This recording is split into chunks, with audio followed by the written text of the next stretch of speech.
So example number 5, while riding in a Ferris wheel, a person dropped a candy bar from a height of 20 meters. Now in this case, the Ferris wheel is moving, so the person inside is moving, and of course, what is the time of flight and final speed of the candy bar if the Ferris wheel was moving up, and then if the Ferris wheel was moving down. So two situations. Let's look at them both.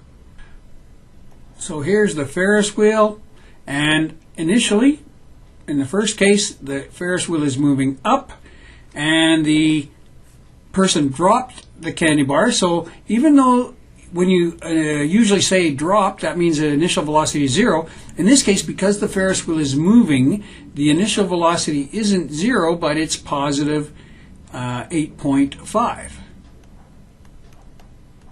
And of course, the acceleration of gravity is going to be 9.81.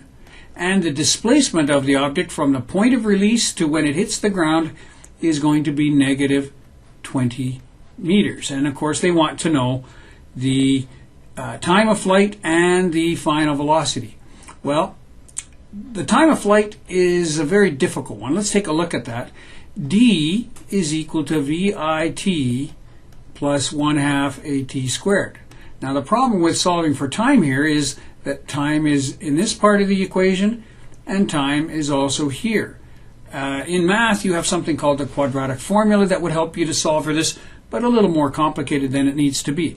What I suggest we do is solve for the final speed first and then use that final speed to find the time of flight. So let's retrack and say VF squared is equal to VI squared plus 2AD. We have all the information we need. Velocity is 8.50 meters per second squared plus 2 times 9.81 negative times negative 20 meters. And what we get with that is 72.25 meters squared per second squared plus 392.4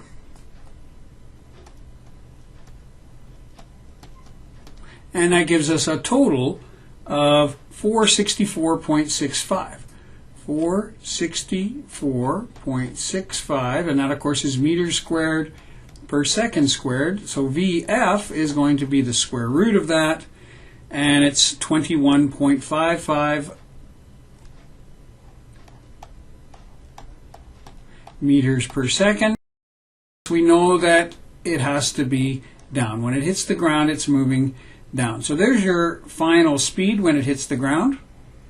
And now that we know the final speed, we can calculate the time of flight, because since A is equal to VF minus VI over T, then T is equal to VF minus VI over A.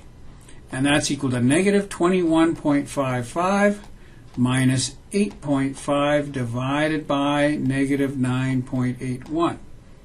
And so we get a time of flight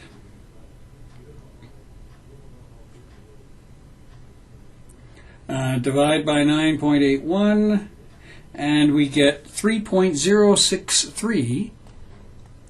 All right, 3.063 seconds. That's the time of flight if the Ferris wheel was moving up. Now, if the Ferris wheel was moving down, it's interesting that VF squared equals VI squared plus 2AD. Even if the Ferris wheel is moving down, it turns out that this would be just negative 8.5 squared plus 2AD.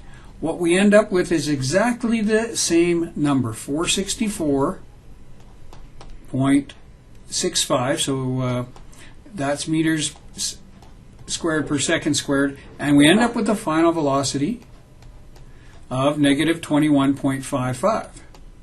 So whether it's going up when it leaves or down when it leaves, it still hits the ground with the same speed. But of course, if it's moving down, the time of flight is going to be a lot less, because of course, taking this solution here, T is equal to VF, which is of course negative 21.55, but the initial velocity was not positive 8.5, but negative 8.5.